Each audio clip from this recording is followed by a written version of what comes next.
You, like me, might have giant piles of Jank cards, so let's try and go through the process of turning that into a deck. I'm gonna take my pile of Jank and build a deck out of it while giving you some useful tips. And if I reach 500 subscribers by the end of the year, I will buy some sleeves, sleeve it up, and give it away. The first thing you're gonna need is some kind of a base, something to start off your deck with. Now, this is semi-optional, but it's gonna make your building a lot easier. So for me, I found the remnants of my old precon deck. This is one of the first precons I ever built, and I still have 20 to 30 playable cards. Now, you don't necessarily need this, but it's just gonna make it work a lot better. My recommendation is that if you don't have a base like this, that you pick an extremely powerful commander, or a commander that makes common cards that you'll find within your Jank work very well. If you have a large collection with lots of good cards, you might not need this at all. So this is just a blue deck. There's some big creatures, some ramp. It is more similar to a green deck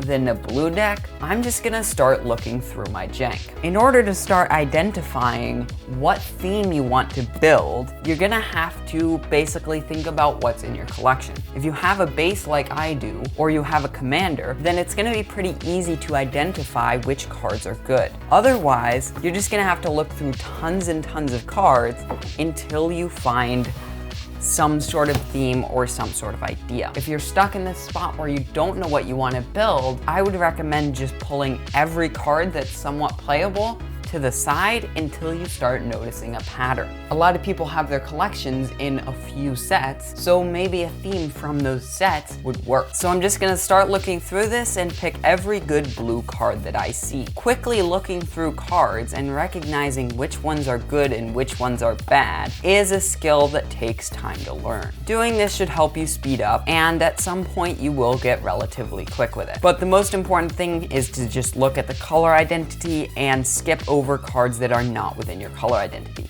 If you have thousands of cards, you can't read every single one. It's just going to take way too long. And card recognition helps a lot as well.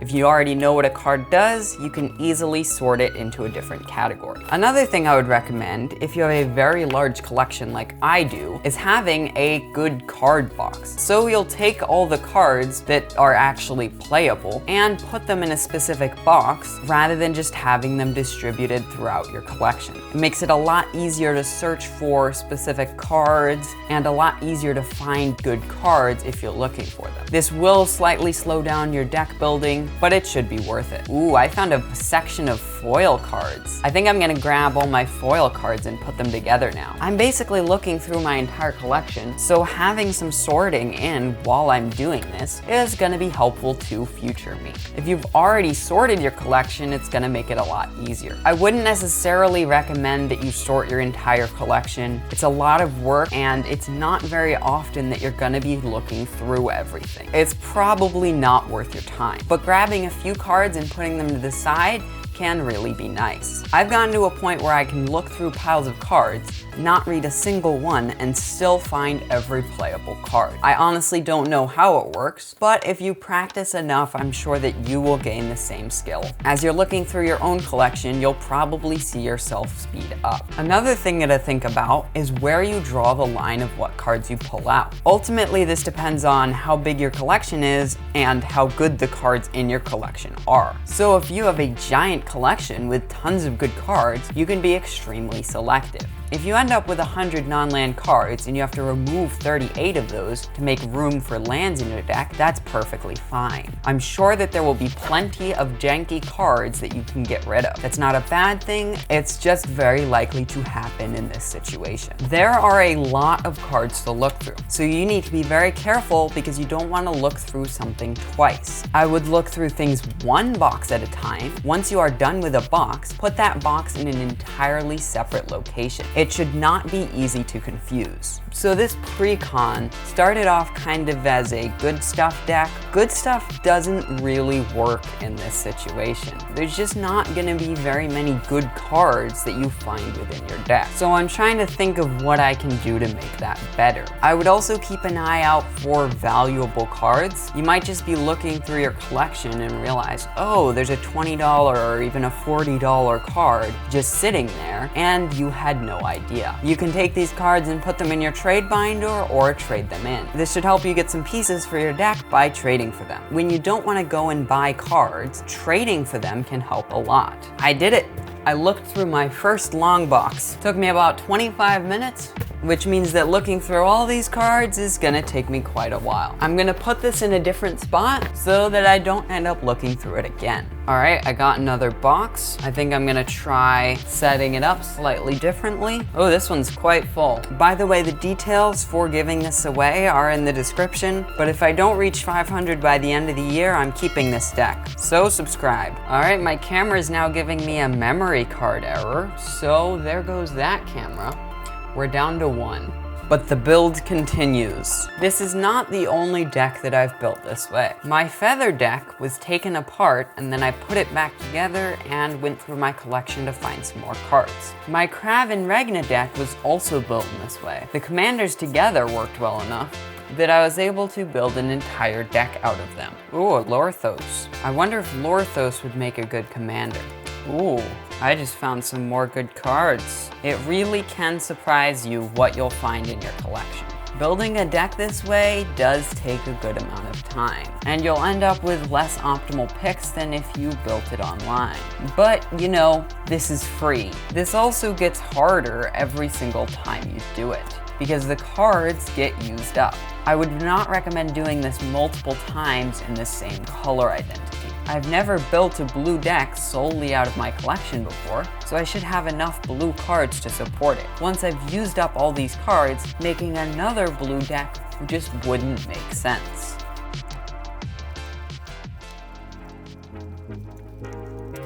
I have completed another big box of cards. Now I'm gonna put this to the side, and it's time for the next box. And would you look at that? I've been looking through cards for an hour now. After long periods of looking at cards, your brain starts to get tired. I would recommend taking breaks every once in a while once you start to feel worn out. But with that said, I'm gonna keep going and not follow my own advice. My foil pile is looking really nice. Look at all these foils. Ooh, ah. Ooh, here's another big bunch of good cards. It's too bad that none of them are blue. And Heartstone is amazing if I choose to go with Stitcher Geralt. I could also use Teferi, Mage of Zhalfir as my commander. I'm just gonna keep my options open for now and see what it looks like when I've pulled out all the good cards. Ooh, and a 1000-year elixir. Mwanvuli Beast Tracker is a good card. I feel like it doesn't see enough play. Oh, my cat wants to come in. All right, I'm gonna let my cat in. We'll see. We'll see if my cat messes anything up. All right, I'm gonna keep looking now. Oh, hello, cat. Get down. Get down. No, no. Oh my gosh, kitty cat. Katie, get down. Oh, no, please, please. You're messing up my piles.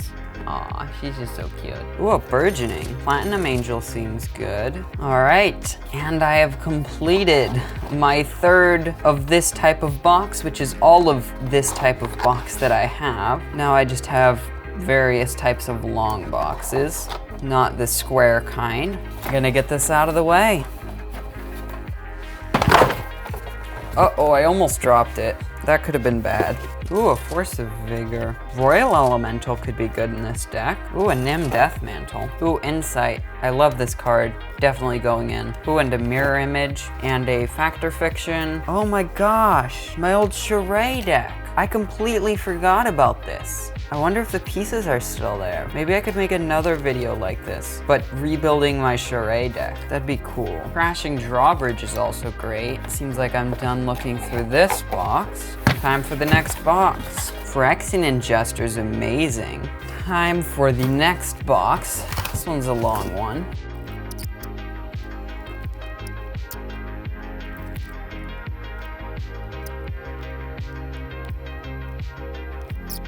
Looks like it's been over 2 hours of looking at cards. A Sower of Temptation, Curse of the Swine, Jalira Master Polymorphist is another potential commander.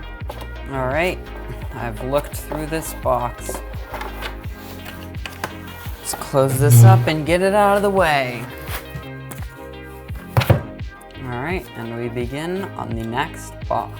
If you want to, you can flip every card so that it's the same direction up. It slows you down a bit, but it makes your cards all in the same direction, so it's just personal preference. And here's another. Ooh, Guardian of Tazim. It's been 3 hours that I've been looking at cards now. That's crazy. All right, this long box is done. Let's get it out of the way. We have 1 long box left and lots of other cards through various locations. All right, that is the end of this long box. It has been 3 hours and 20 minutes, and I've looked through roughly 10,000, 11,000 cards. So if you're curious how long it's gonna take you to look through it, it's about 1,000 cards every 10 minutes. All right, I have looked through all of my jank. The next thing I'm gonna do is look through my binder. Another thing which is optional is looking through your decks to see if you want to take some cards from your pre-existing deck. Typically, I would only recommend this if you're really struggling to find enough cards to make the deck work. Maybe you can move some cards around, end up not damaging your other deck too much, and really help this deck out. But most of the time, it's better to just leave your decks untouched and build your deck with cards you're not actively using.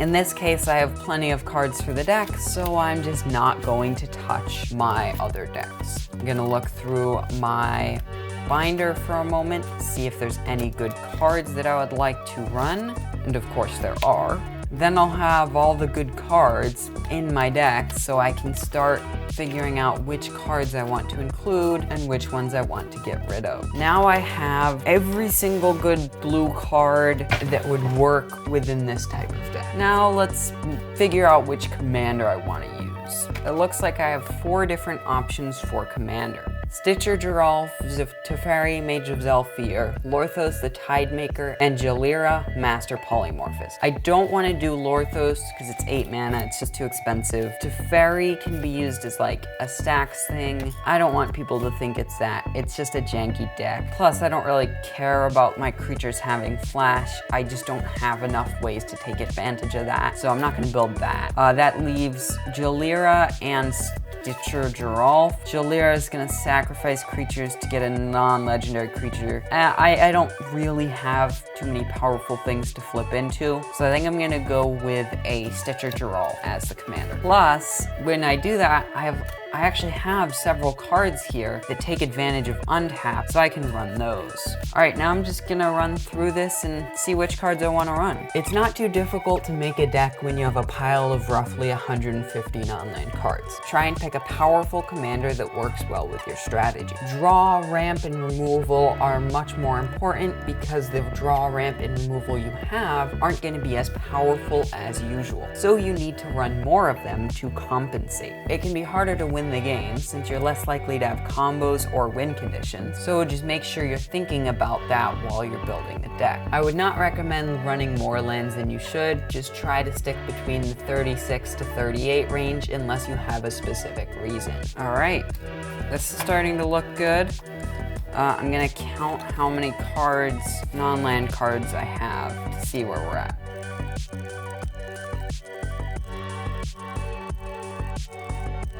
$87 cards, so I want to cut probably 25 cards. I don't mind that because a lot of these cards are pretty janky. Well, let's make some cuts.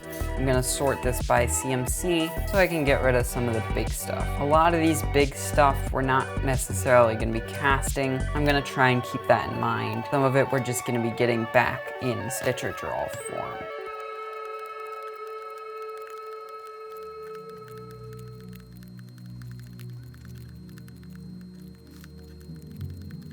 Now I'm gonna go through these and make some cuts. I'm gonna check for duplicates, make sure I don't have any. This is an almost completed deck. Just wanna count up the cards. I think I have 63. So I miscalculated a bit. I have 60 non-land cards, so I have to add 2 back. That's fine. I've got enough good cards that I can add 2 backs. 1 more, 2 more. Congratulations, that is 62 non-land. I'm gonna go with 38 lands because it's a bit of a high curve. Grab 2 non-basic lands, which I already had set up. Then I can grab 36 island. All right, That is 36 islands for a total of 38 lands. And there we go. That is a fully legal, pretty decent commander deck built entirely out of my collection. It took me 3 hours and 50 minutes. The link to this list will be in the description. I will buy some sleeves,